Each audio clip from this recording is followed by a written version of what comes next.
Hai semua sahabat Silasmat, bertemu lagi dalam channel Silasmat. Pada saat ini kita akan belajar dilatasi, yaitu pembelajaran di materi kelas 9.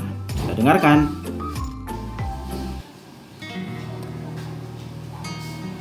Pengertian dari dilatasi atau perkalian atau perbesar atau memperkecil, di mana adalah suatu transformasi yang memperbesar atau memperkecil suatu bilangan dengan faktor dilatasi dan pusat tertentu.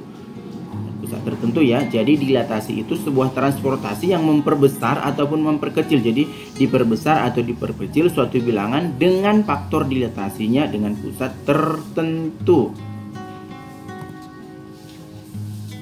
Jenis-jenis dari dilatasi tersebut, yang pertama adalah dilatasi itu atau perbesaran atau memperkecilnya itu dengan pusat 0 di titik O atau 0,0, di mana dengan faktor skala K. Jadi faktor diperbesarnya berapa ya? Yaitu dapat di mana benda ya diperbesar dengan bayangan akan menghasilkan di mana sebuah titik X, Y akan diperbesar dengan titik dilatasi oleh titik 0,0 terhadap K. Jadi titik 0 itu terhadap perbesarnya, skalanya berapa. Jadi sehingga dapat dituliskan di sini, maka bayangan dari X, Y itu menjadi yang sumbu X-nya kita kali dengan K, kemudian koma, yang sumbu Y-nya juga kita kali dengan K, sehingga KX dan KY jadinya. Jadi bayangannya apakah positif atau negatif gitu ya. Kalau positif berarti diperbesar, kalau negatif berarti diperkecil. Itu konsepnya, itu yang harus diingat. Yang kedua, jenis dilatasi yang kedua adalah dengan pusat di sebuah titik atau A atau A, B dan faktor skala K. Jadi ada titiknya, ada titik A-nya di mana itu X, Y atau A, B ya. A itu adalah sumbu X, B itu adalah sumbu Y dengan K-nya berapa. Sehingga kalau dilatasi atau diperbesar atau diperkecil dengan sumbu X, Y, ini akan membentuk menjadi dilatasi titik A itu ya terhadap titik A, kemudian kita kali dengan faktornya, faktor skalanya, diperbesarnya berapa, diperkecilnya berapa, sehingga nilai bayangan yang terjadi adalah untuk titik sumbu X, maka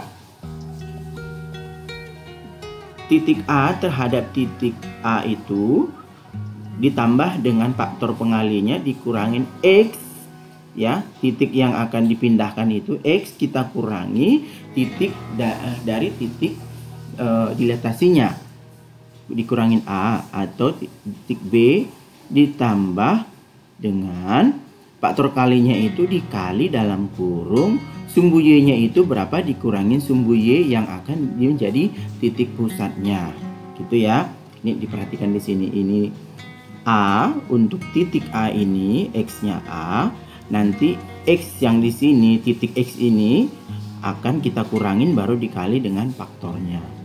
Kemudian Y-nya juga begitu. Berarti kita ambil titik B ditambah faktornya K dalam kurung Y-nya berapa, kita kurangin titik B. Gitu. Contoh,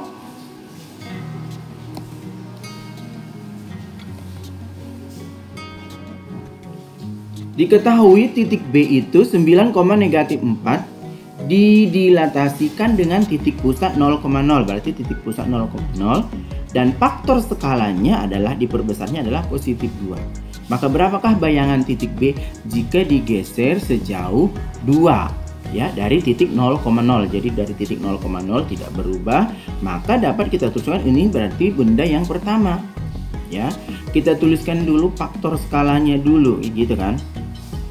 Titik B-nya itu 9, X-nya, Y-nya negatif 4 dengan dilatasi dipindahkan dari titik 0,0, sehingga bayangan dari B aksen itu 9, negatif 4, maka di sini K-nya berapa? Faktornya kita perhatikan. K-nya di sini adalah 2 kan? Maka tinggal kita kalikan. K dikali Y-nya. Berarti 2 kita kali 9, koma, dan sumbu Y-nya juga kita kali 2. Berarti KY. Berarti 2 dikali negatif 4. Sehingga B itu sama dengan 2 kali 9, 18. 2 dikali negatif 4 sama dengan negatif 8. Sehingga bayangan dari titik B adalah 18, negatif 8 kalau dari pusat titik 0,0, dimana faktornya adalah positif 2 nilai bayangannya. Mudah ya. Contoh kedua. Pada contoh kedua diketahui hitunglah bayangan dari titik M. Jadi kita titik M ini titiknya adalah negatif 20,14. X-nya negatif 20, Y-nya 14. Hasil dilatasinya diperbesarnya terbuktinya dengan faktor skalanya 1/2 atau setengah. Dan pusatnya adalah titik 0, 0,0. Berarti Kx ya. Maka dapat kita jawab di sini adalah faktor skalanya K-nya 1/2. Jadi ini titik 0,0. Maka secara dilatasi bilangan pertama kalau titik 0,0 tinggal kita kali saja. M negatif 2X-nya, Y-nya 14. Faktor skalanya negatif setengah. Maka setengah kita kali sumbu Y-nya negatif 20. Berarti setengah dikali negatif 20, negatif 10. Setengah dikali 14, maka itu adalah 7. Y-nya negatif 10, gini ya. X-nya negatif 10. Itu ya, X-nya negatif 10. Y-nya setengah dikali 14 sama dengan 7. Inilah bayangannya. Jadi kalau dilatasinya itu langsung dari titik 0,0, maka lebih mudah kita menjawab atau menyelesaikan bayangannya. Jadi perpindahannya. Selanjutnya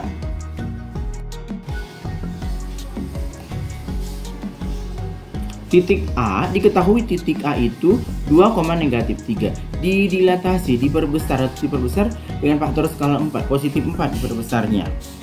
Di mana pusatnya itu adalah titik A untuk berbesar dari negatif 1,5. Berarti kalau dari negatif 1,5 berarti ini ditambah. Tentukan bayangan dari titik A. Pertama, harus kalian lakukan dulu faktor skalanya dulu. Nilai K-nya itu 4 ya. Kemudian titik pusatnya adalah P negatif 1. Oke, yang kita pindahkan inilah titik A, 2 dan negatif 3. Kemudian dia dipindahkan oleh titik ya, dilatasi oleh negatif 1. Titik A, negatif 1 dan 2. Negatif 1 dan 5, sorry, negatif 1 dan 5. Sehingga di sini satu-satu kita uraikan. Titik negatif 1 ini kita tambahkan, baru faktor skalanya 4. Kemudian titik A ini yang sumbu Y-nya 2 ini kita kurangi dengan negatif 1. Jadi 2 dikurang negatif 1, jadi itu jadi positif. 2 tambah 1. 2 tambah 1 kan 3. 3 kali 4 sama dengan 12. Maka 12 negatif 1 ditambah 12 berarti sumbu Y-nya negatif 11. Kemudian ini 5 adalah titik B. Ini titik yang akan dipindahkan itu melewati titik ini. 5 ditambah faktor skalanya kan 4. Kemudian dari titik A itu ada negatif 3 kan. Berarti negatif 3 kita kurangin sumbu Y yang ini negatif 5. Sehingga negatif 3 kurang negatif 5 itu negatif 3 kurang, berarti ini negatif 15. Ya kan? Negatif 15. Negatif 3 dikurang 5 berarti negatif 8. Negatif 8 dikali 4 negatif 32. Negatif 32 ditambah 5. Nah, begini ya. Sama dengan 20, negatif 27. Sehingga bayangan dari titik A itu adalah negatif 1 ditambah 12. 11. 5 dikurang 32, negatif 27. Jadi bayangan dari titik A melalui titik P negatif 1,5 dengan faktor skala 4, maka didapatlah bayangannya X-nya 11, Y-nya negatif 27. Oke, mudah ya? Mudah. Jika ada pertanyaan silahkan dibuat di kolom komentar. Jika yang tidak kurang jelas diperjelas kembali. Oke. Lanjutkan kita ke pertanyaan yang berikutnya. Contoh, jika diketahui titik L itu 4,-3 didilatasi oleh titik K, 2. Jadi ini titik K ini yang akan dipindahkan dari titik L, di mana faktor skalanya adalah 2. Dengan koordinat titik K itu adalah 2,1. Tentukan koordinat bayangan dari L. Aksen. Jadi jawab. Di sini kita tulis faktor skalanya adalah 2. Ya, titik L-nya itu yang akan kita pindahkan itu 4,-3, di mana dengan titik koordinat K. Koordinat K-nya itu 2,1. Tinggal kita buat ya. Titik K 2,1, dilatasinya atau faktor skalanya 2, sehingga didapatlah dia di sini adalah bayangan L aksen sama dengan kan L aksen, tuliskan 4,-3, faktornya 2, sehingga ya. Oke, 2 adalah titik K. 2 ditambah faktor K-nya 2 dalam kurung titik L itu kan 4. Kita kurangin titik K-nya 2. Berarti 4 dikurang 2 adalah 2. 2 kali 2 adalah 4. 4 tambah 2 6. Berarti sumbu Y-nya, sumbu X-nya 6. 1 ditambah. Oke, 1 ini adalah sumbu Y. Ya, sumbu Y di titik K. 1 ditambah 2 ini adalah faktor dilatasinya. Ya, faktor skalanya 2. 2 dalam kurung sumbu Y di titik L negatif 3, kita kurangin 1. Berarti itu negatif 4. Negatif 4 dikali 2 negatif 8. Negatif 8 ditambah 1 itu sama dengan negatif 7. Sehingga bayangan dari L itu adalah 2 ditambah 4. Ya, 2 ditambah 4 sama dengan 6. 1 dikurang 8 sama dengan negatif 7. Jadi 6 dan negatif 7. Mudah dilatasi ini dipahami asal tahu titik pusat yang mana atau titik koordinat yang akan menggeser titik yang akan dipindahkan itu yang mana. Jadi dipahami di situ positif atau negatif bayangannya yang mana. Oke, mudah memahami dilatasi di pembelajaran kelas 9. Semoga kalian tetap semangat dan jangan lupa untuk selalu tetap dukung channelnya Sila Smart. Bagi yang baru pertama datang atau berkunjung, jangan lupa untuk subscribe dan jangan lupa juga nyalakan notifikasi ya, notifikasi loncengnya sehingga ada video-video terbaru kalian dapat mendapatkan video-video yang terbaru. Sekian dan terima kasih. Sekian dan terima kasih sudah menonton pada saat ini. Bye bye. Salam sehat. Selamat belajar bagi kita semua.